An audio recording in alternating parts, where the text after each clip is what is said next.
cameras that were the size of bears with heat coming out of them from tubes and fans inside the cameras to dissipate the heat. So when a camera came in for a close-up, it was like a breathing monster. People wilted when a television camera came in for a close-up. Now, they're tiny cameras with long lenses, and you don't know they're there.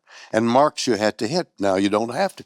It's lit in such a way. I mean, it's just the difference between the technology of 20, 30, 40 years Oh, is the technology of, I did not know that about the bear camera. oh my Lord. And They were gigantic. They were as big as the chair, bigger than the and they chair. emitted heat.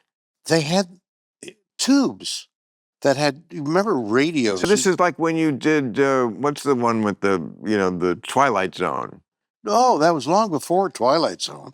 Before Twilight Zone? Oh, I was active in Canada when television came in. We didn't know what it was. Canada has television? Boy, They won. Canada won all the awards for radio in the 50s, in the early years. And then one day, about a year or two after it came into the States, Canada said, we must have televisions. They kind of rearranged a radio studio to have some lights and a camera in it. And I was a part of it. And I wrote for it as well. I met my first wife on a show that I wrote, I cast her as the actress. Lousy show, not a great marriage. Cast her, married her. That sounds a little Puff Daddy-ish. Doesn't it? Yeah. But the technology, which I'm a witness to, is mind-boggling. It is in every dimension of life. Cancer. Yes.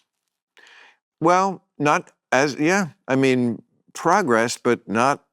You would have thought back in 1970 when Richard Nixon declared a war on cancer, you would have thought 54 years later, probably a little bit, I mean, I don't think any of us will be satisfied until we can walk into a doctor's office and have him say, oh, you have cancer, but we know what caused it and we know exactly what to do. They're close. You think? Yeah. Wow. With chemicals and... I'm going to start drinking again.